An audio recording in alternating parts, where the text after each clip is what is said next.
अस्सलाम वालेकुम everyone, welcome back to my channel. कैसे हैं आप सब लोग? उम्मीद करती हूँ कि सब ठीक ठाक होंगे और खैरियत से होंगे।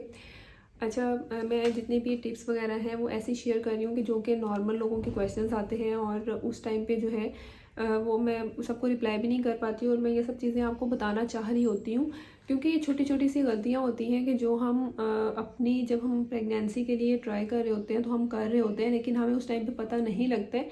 लेकिन कहीं ना कहीं ये छोटी सी गलतियाँ हमारे प्रेगनेंसी पे इफ़ेक्ट कर रही होती हैं, मतलब जो हम कंसीव करने के लिए ट्राई कर रहे होते हैं ना उसमें करती हैं।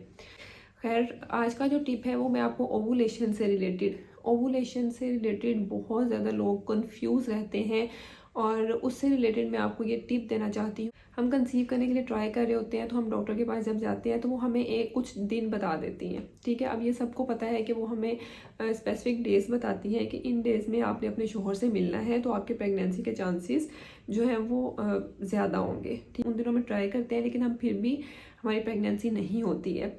तो अब यहाँ भी हम गलती क्या करते हैं, हमें ऐसा लगता है कि हम जितना ज़्यादा उन डेज़ में अपने शोहर से मिलेंगे उतने ही ज़्यादा हमारी प्रेगनेंसी के चांसेस इंक्रीज़ होंगे। ये बिल्कुल गलत कॉन्सेप्ट है, ठीक है। जब भी आप कोई कुछ स्पेसिफिक डेज बताए जाते हैं, सपोज आपका एक जो है वो फर्टाइल विंडो हम उसे कहते हैं, आपका एक वीक है कि उसके दौरान में आपकी ओवुलेशन होनी है और उन दिनों में आपको एक वीक बता दिया जाता है कि जी ये वीक है, इसमें आपने अपने शोहर से मिलना है। अब कुछ डॉक्टर्स तो आपको क्लियर कर देती हैं कि आपने ऑल्टरनेट डेज पे मिलना है। मतलब अगर आपका एक जो फर्टाइल विंडो है, फर्स्ट डे पे आपने अपने शोहर से मिलना है, फिर सेकंड डे पे नहीं, उसके बाद थर्ड डे पे, फिर फोर्थ डे का आप गैप देंगे, फिर फिफ्थ डे पे। ये ज़रूरी होता है। तो हमारे जहन में क्या होता है कि नहीं, हम तो हर डे पे जो है वो कोशिश करेंगे, क्योंकि अगर हम नहीं करेंगे तो हो सकता है हमारा वो चांस मिस हो जाए। तो ये बिल्कुल गलत है। अगर आप ऐसा करते हैं तो इससे आपकी प्रेगनेंसी, जो मेल के स्पर्म्स होते हैं वो वीक हो जाते हैं और जब वो वीक होते हैं तो आपके मिसकैरेजेस भी ज़्यादा होते हैं। जिससे अक्सर ख़वातीन ये कह रही होती हैं कि हम कंसीव कर लेते हैं लेकिन हमारा बिलाइटेड ओव्यूम हो जाता है, मतलब कि बच्चा अंदर नज़र नहीं आता है, खाली सैक होता है, या हमारा मिसकैरेज हो जाता है, वीक प्रेगनेंसी होती है। तो उसमें कहीं ना कहीं ये छोटी सी चीज़ जो है वो रोल प्ले करती है।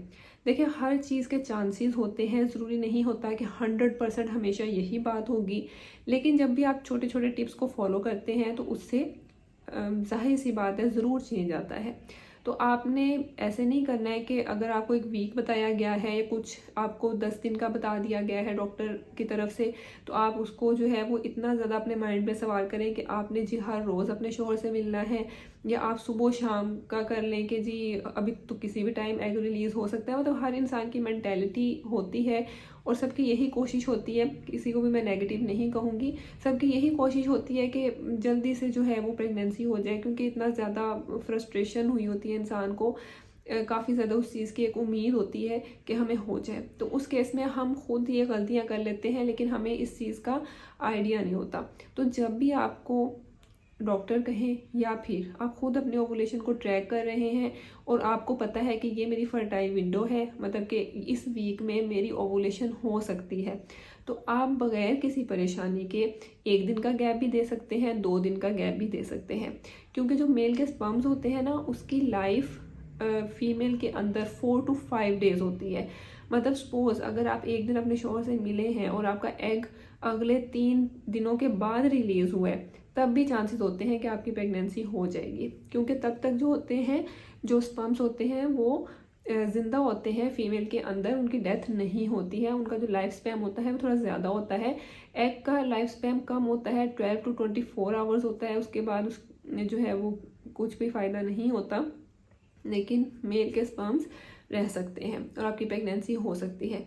बस एक छोटी सी गलती है कि आपने बहुत ज़्यादा नहीं मिलना है, आपने हमेशा सबसे ज़्यादा ये है कि आप 1 दिन का गैप दें, ठीक है। उसके बाद आप 2 दिन का भी गैप दे सकती हैं तो कोई इशू नहीं है, लेकिन 1 दिन का गैप आपने मस्ट देना होता है।